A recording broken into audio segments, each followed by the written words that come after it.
Le verset 21.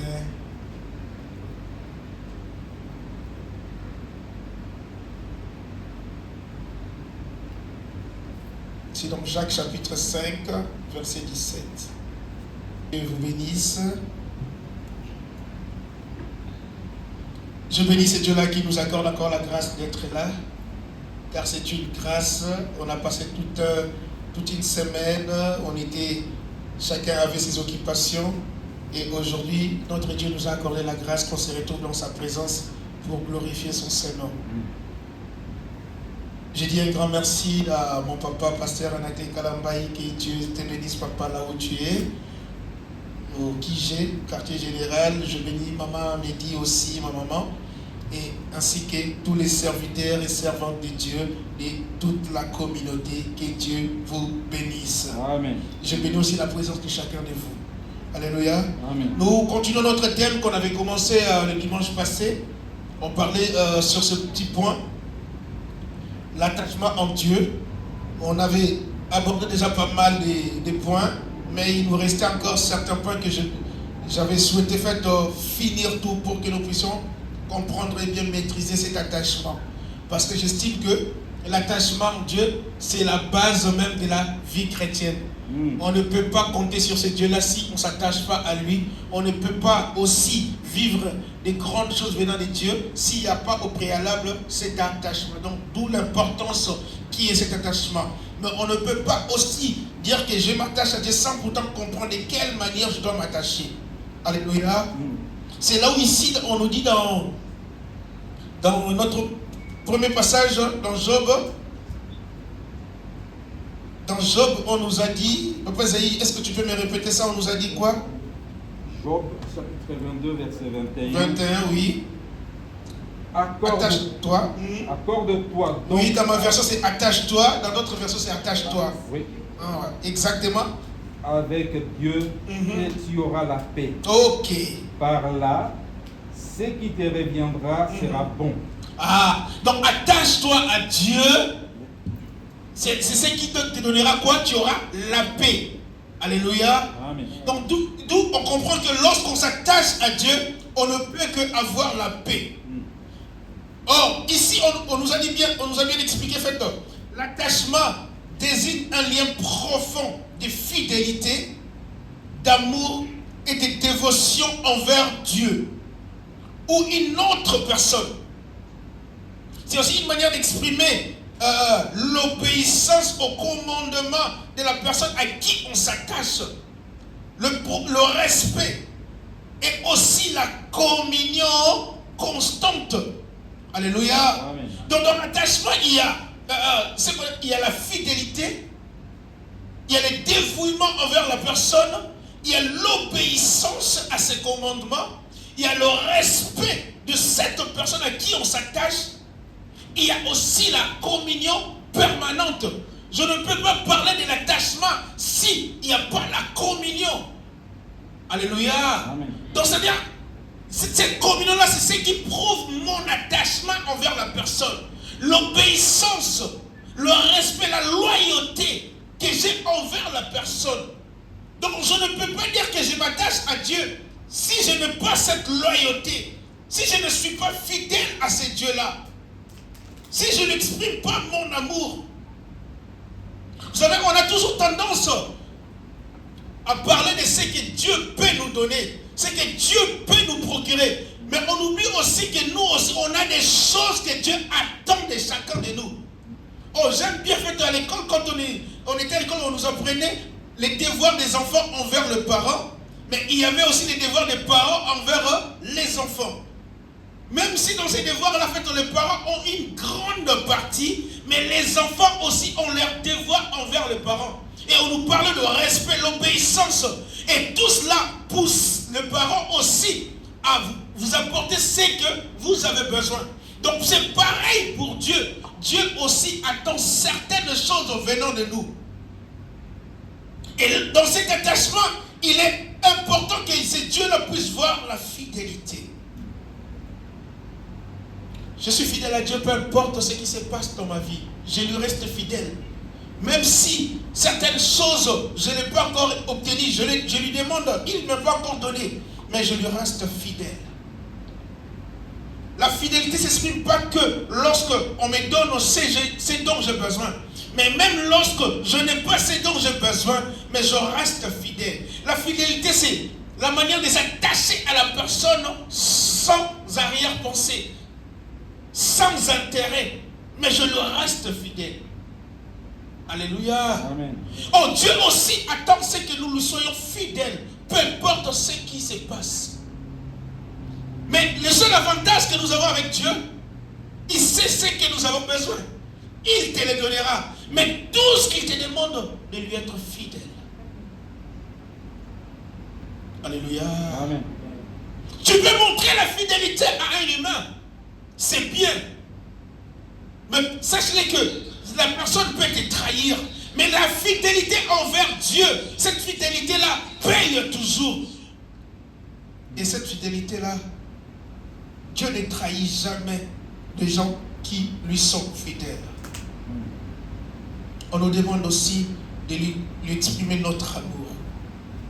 Et la Bible nous dit, dans les commandements, tu aimeras l'Éternel, ton Dieu, de tout ton cœur, de toute ton âme et de toute ta force.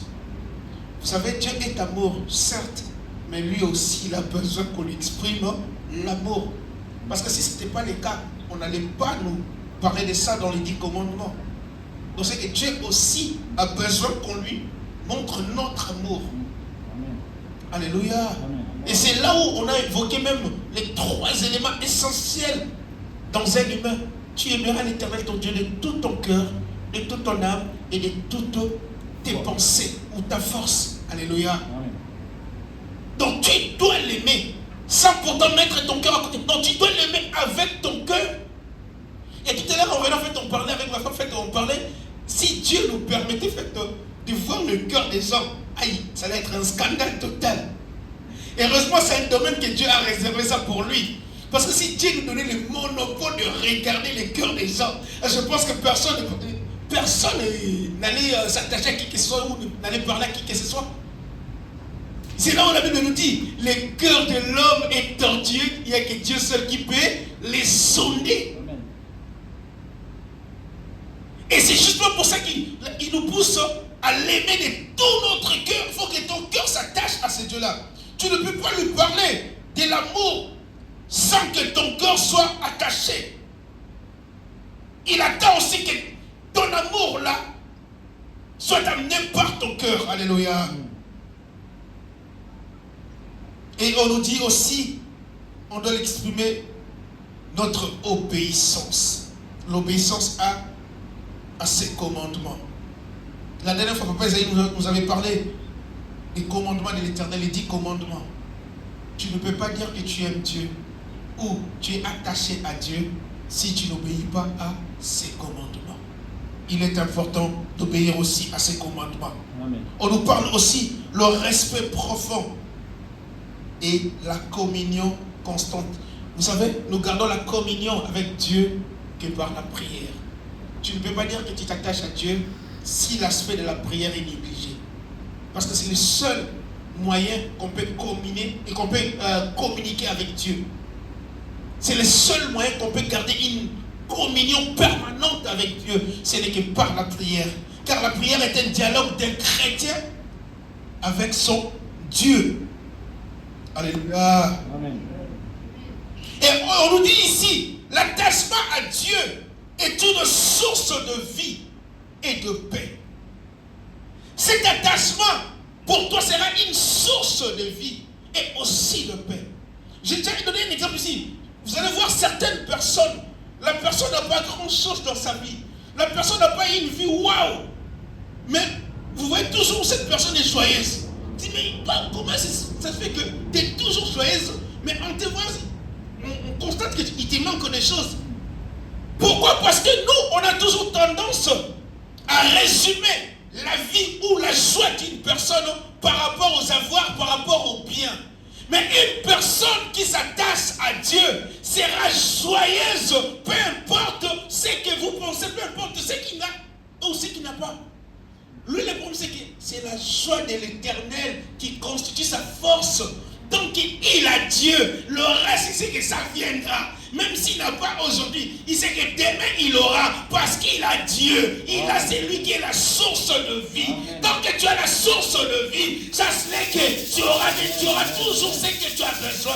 Même si les combats arrivent, même si les situations deviennent dures, mais tu sais que c'est lui qui est la force de ta vie, fera de sorte que tu puisses vaincre. Et cela ne va pas déstabiliser ta joie.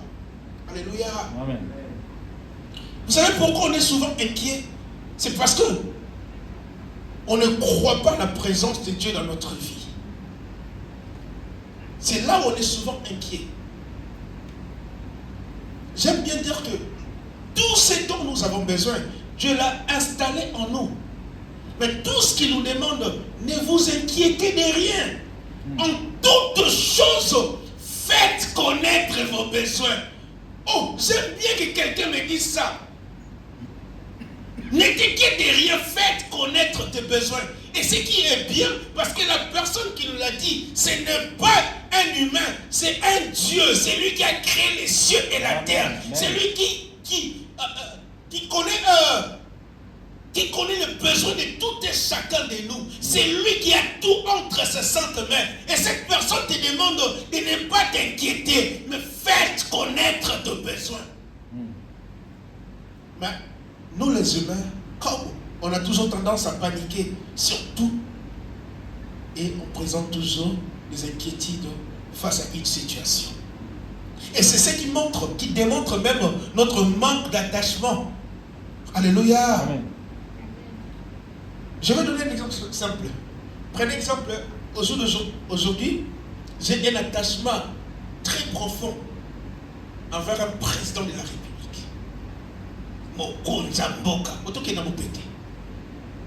Le président de la République, c'est peut-être un frère, un cousin, et on a un attachement profond.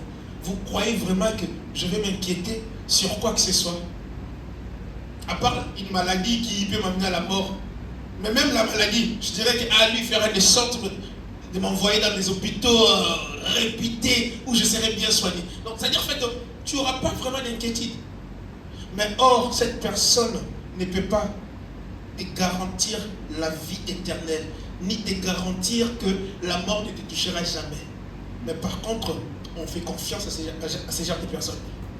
Je n'ai pas dit qu'on adore, mais le problème c'est qu'on croit à tout le monde, on fait confiance à tout le monde, sauf à Dieu.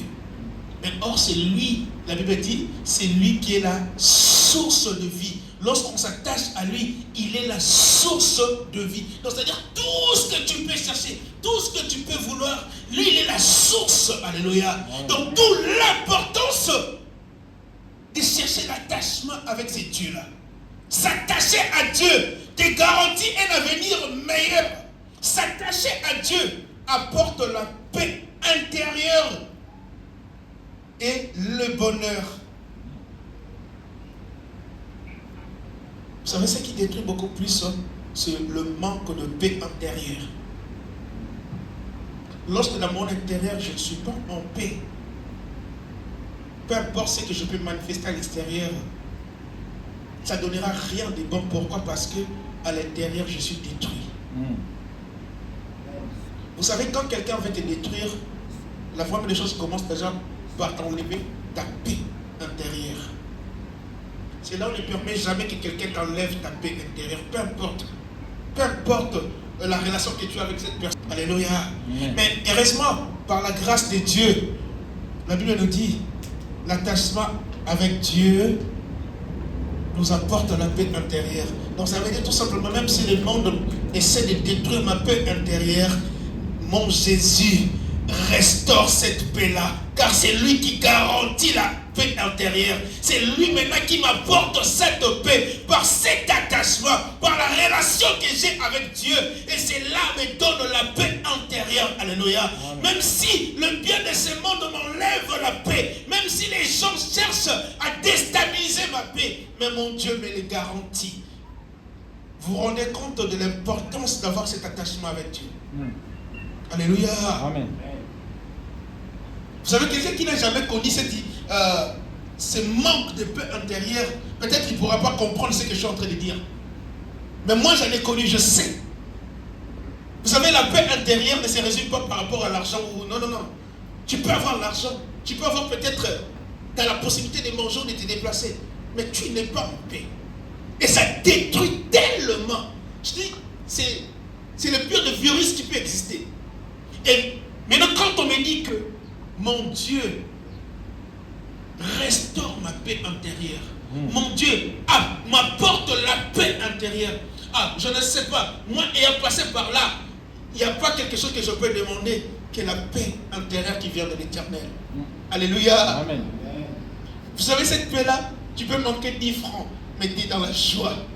Et cette joie-là va te donner toujours une possibilité d'avoir ce que tu as manqué. Alléluia. Amen. Tu rigoles même si tu n'as rien. Les gens ne comprennent pas, mais pourquoi ils sourient tout le temps? Mais c'est parce que l'Éternel a restauré ma paix. L'Éternel m'a donné la paix. C'est justement pour ça que, je voulais insister sur l'attachement avec Dieu, parce que cet attachement nous apporte la paix intérieure et aussi le bonheur. Alléluia. Amen.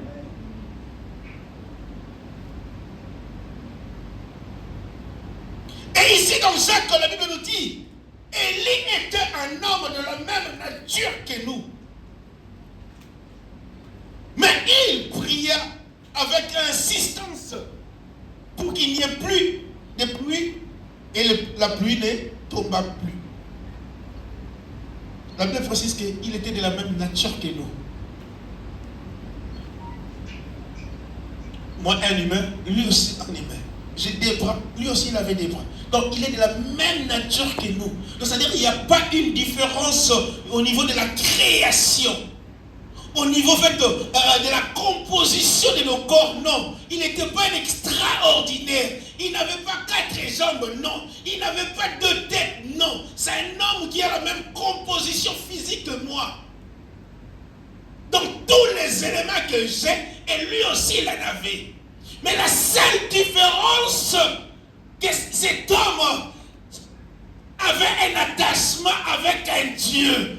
Un Dieu qui est extraordinaire. Vous savez ce qui peut faire la différence entre toi et les autres? C'est parce que toi tu connais Dieu. Là me dit Élie, même nature que nous, mais il pria qui? Il pria son Dieu.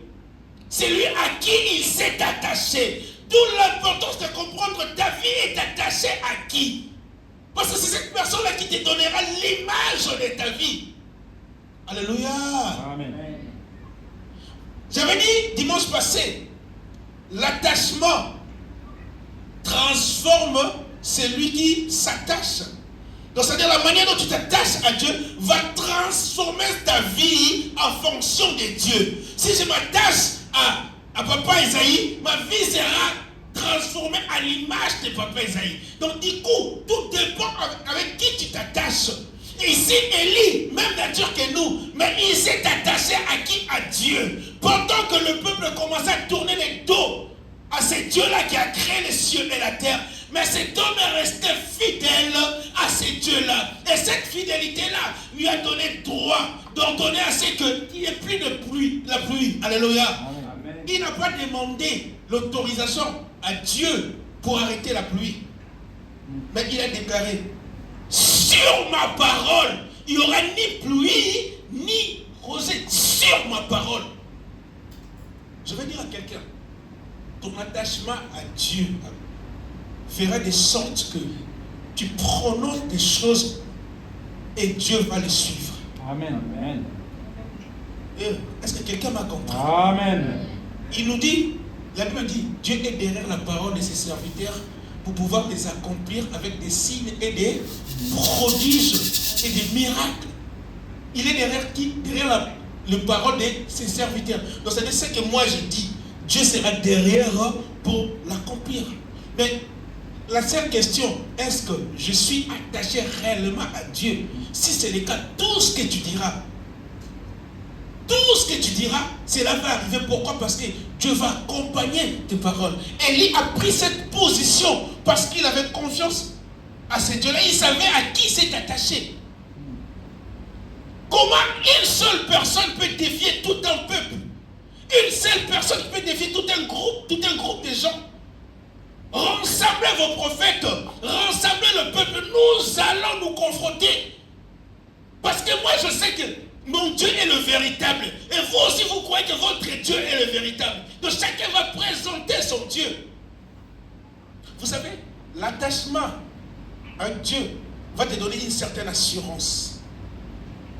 Si aujourd'hui nous t'attendons, c'est parce qu'en fait nous ne savons pas à qui nous sommes attachés. Si tu sais réellement que les dieux à qui tu t'es attaché, c'est le Dieu qui a créé les cieux et la terre, personne ne peut bousculer ta foi. Pourquoi? Parce que tu auras l'assurance que mon Dieu est le tout-puissant. Mon Dieu va agir. Élie n'avait pas besoin qu'on lui explique quoi que ce soit. Mais il savait que son Dieu allait agir. Et l'autre Dieu ne fera rien. Parce qu'il avait confiance. Et c'est ce qui manque aujourd'hui à l'église. Nous avons perdu cette confiance-là. Or, en réalité, ce n'est pas une question de confiance. C'est une question d'attachement. Amen. Tant qu'il n'y a pas l'attachement, on ne peut pas parler de la confiance. Je ne peux pas te faire confiance si je ne m'attache pas à toi. Le fait de s'attacher à toi me permet de comprendre qui tu es, quelles sont tes qualités. Et lorsque je comprends tout cela, et j'aurai confiance, je peux parler à ton nom avec beaucoup d'assurance. Maintenant, posons-nous la question, est-ce que l'Église est attachée à Dieu? Alléluia. Amen.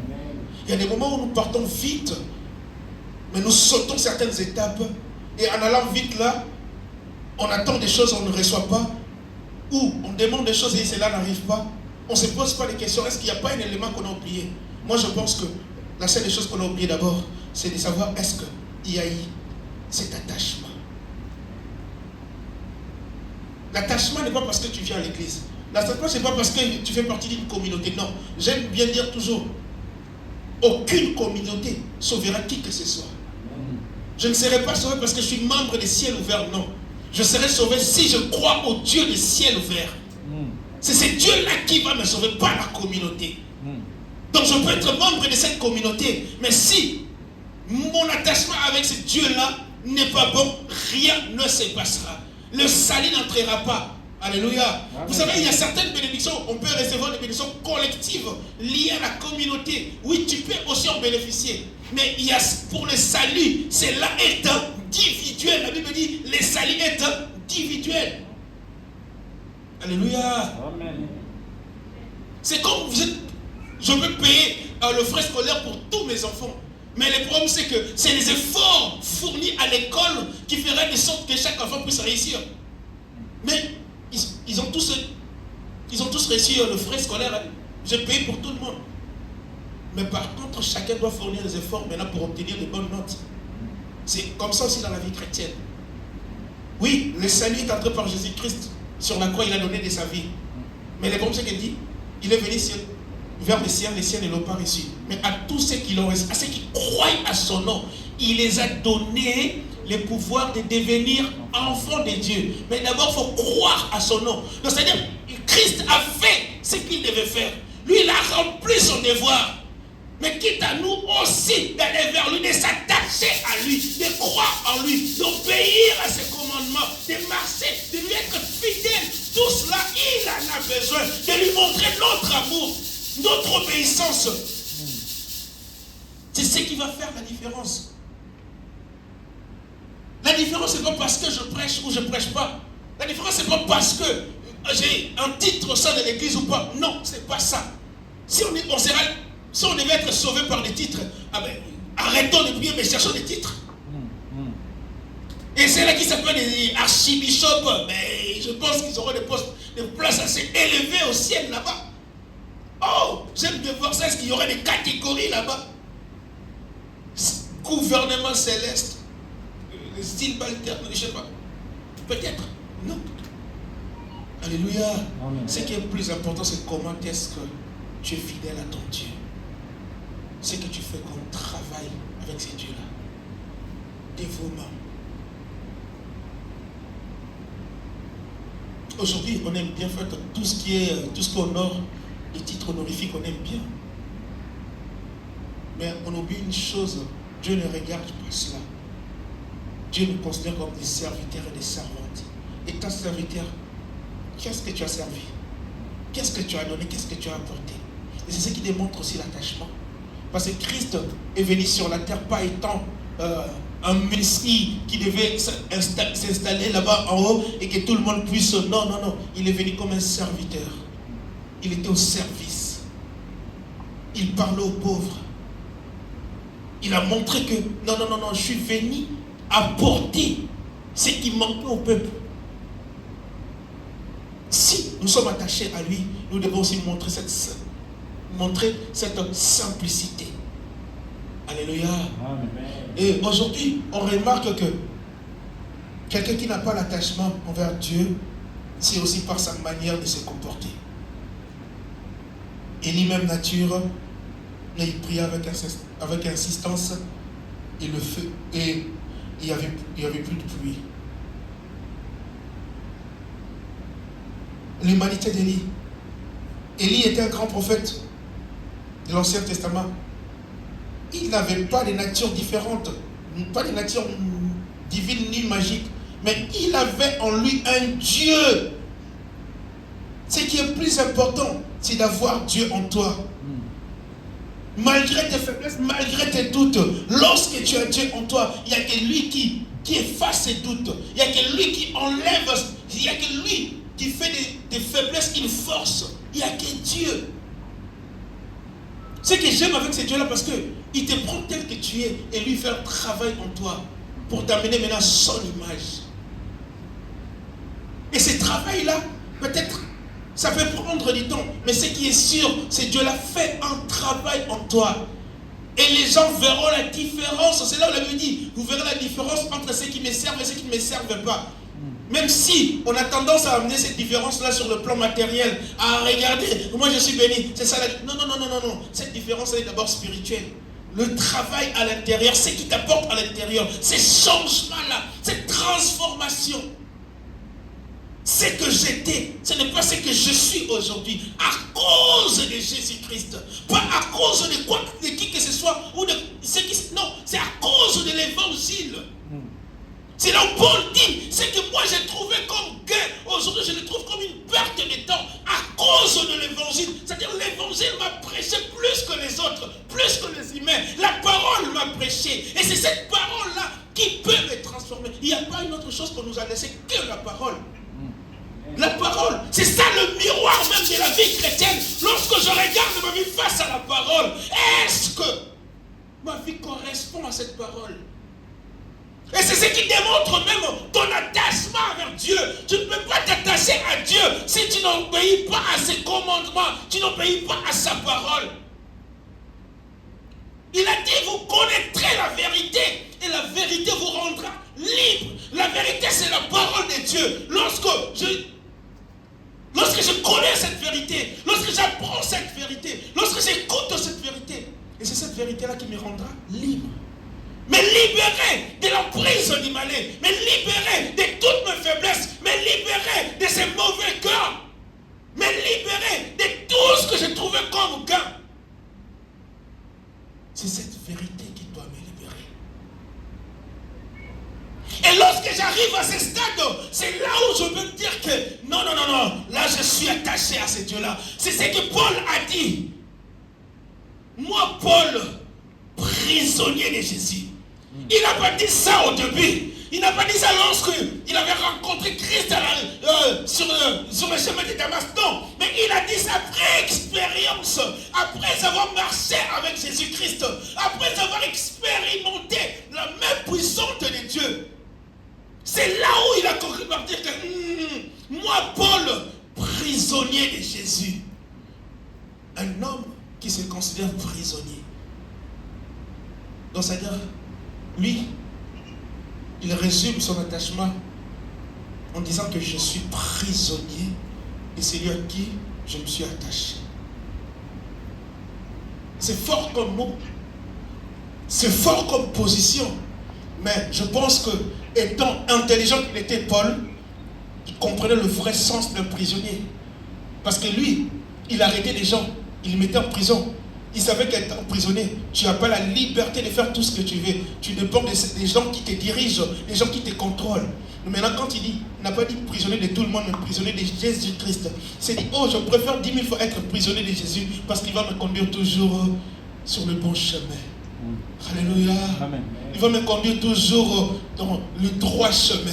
Et je vais vivre encore ces merveilles parce que je suis son prisonnier. Il me dira, fais ci, et je le ferai parce que ce n'est que Dieu. C'est lui le Dieu. Alléluia. Amen. Aujourd'hui, on aime bien suivre Jésus, mais sans être prisonnier de ce Jésus. Et tout ça, ça démontre que nous n'avons pas cet attachement. Il n'y a pas cet attachement.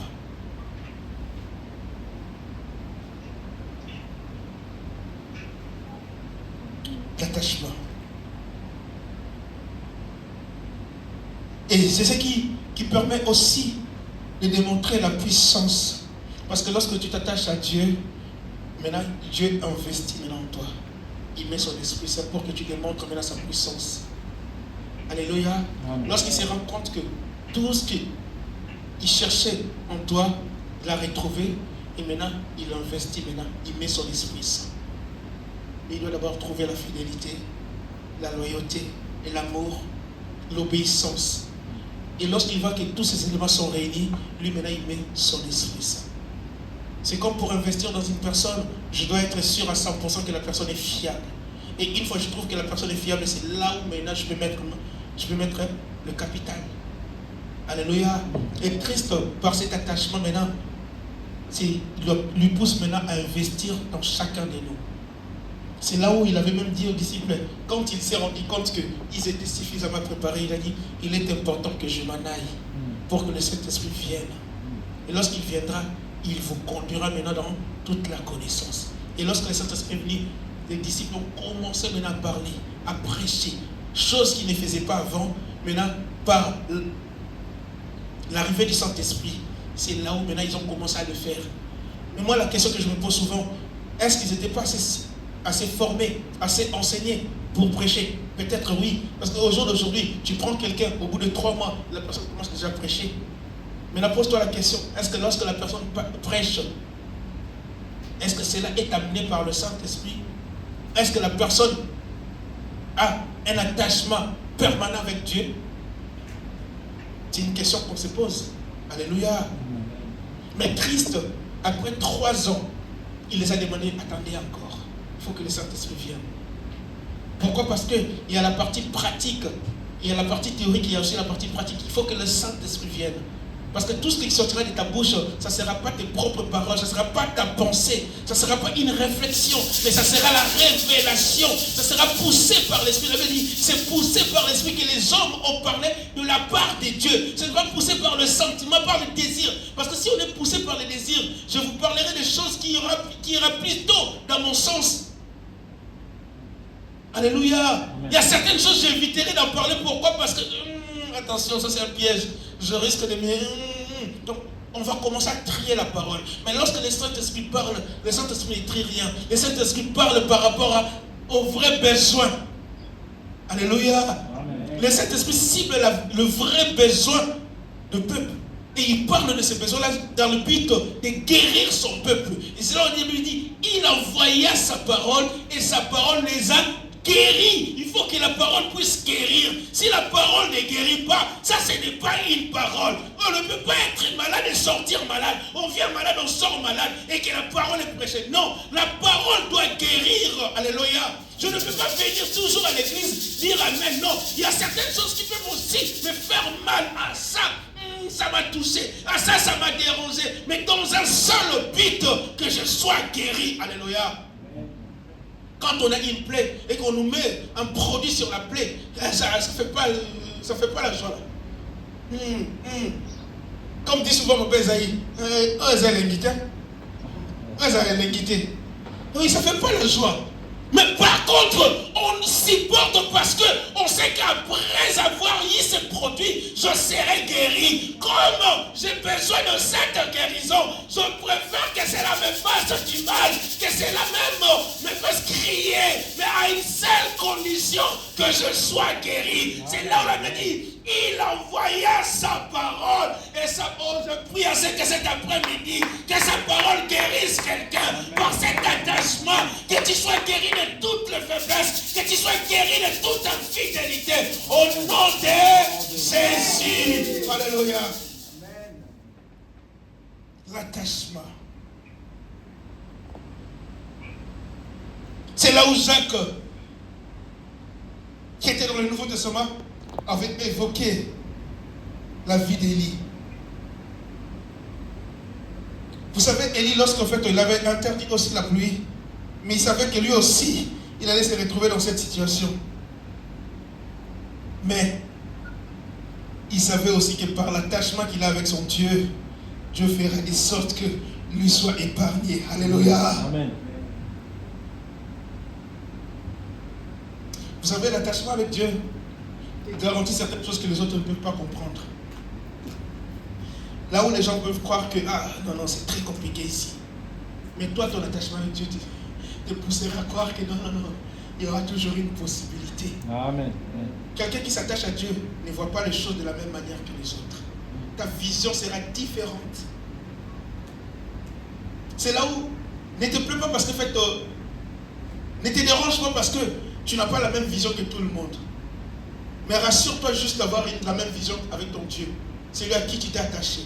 Tant que tu as une même vision avec Dieu, le reste, ce n'est pas ton problème. Dieu fera des sortes que les autres viennent vers toi. Que les autres rentrent maintenant dans ta vision. Quelqu'un qui ne s'est pas attaché à Dieu change de position tout le temps. Change de vision aussi. Vous verrez qu'une telle personne n'aura pas une vision assez claire. Ça sera flou parce que ça change tout le temps. Il n'y a rien de sûr, il n'y a rien de constant, rien.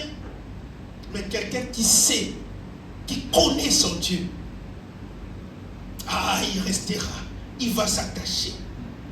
Alléluia. Amen. J'aime bien ce qu'Élie, après que les prophètes de Baal ont échoué, il a réuni encore le peuple. C'est gars qui était. Non, j'aime bien ce genre de courage. Il appelle le peuple, il a préparé l'autel. Il demande au peuple maintenant de verser de l'eau. Déjà, c'est une période où l'eau était compliquée.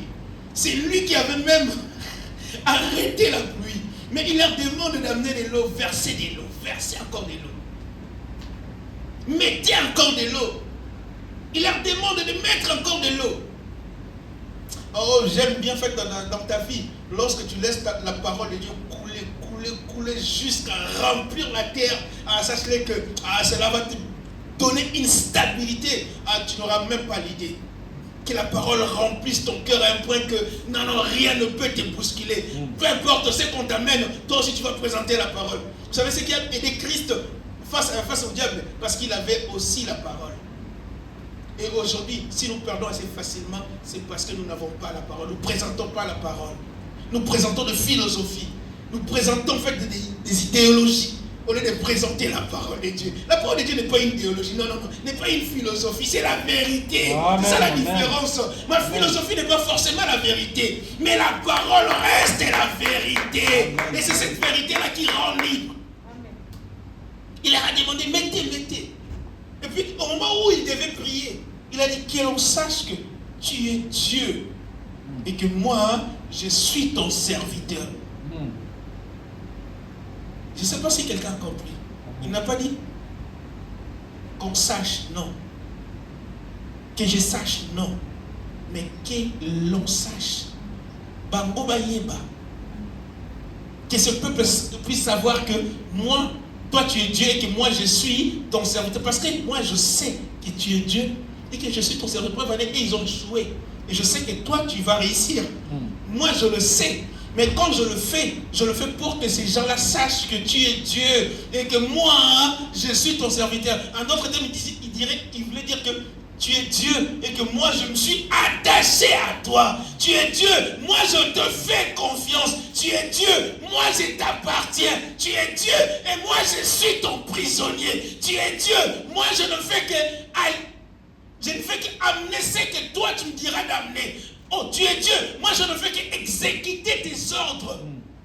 Oh, tu es Dieu. Moi, je suis l'instrument que tu utilises pour manifester ta toute puissance. Parce que sans mon corps, tu ne peux pas manifester ta toute puissance. C'est là où je t'ai donné mon corps pour que tu manifestes ta toute puissance au travers de mon corps. Mais permets à ceux qui ces gens sachent que tu es Dieu et que moi, je suis ton instrument. Amen. Est-ce qu'il est vraiment... On peut voir des chrétiens qui peuvent amener Dieu dans ce terrain-là. Vous savez, Dieu est en train de chercher l'église qui peut démontrer sa puissance. Alléluia. Amen. Vous savez que Dieu est en train de chercher l'église qui peut démontrer sa puissance. Regarde ça. Donne-moi Ézéchiel chapitre 22, verset 30.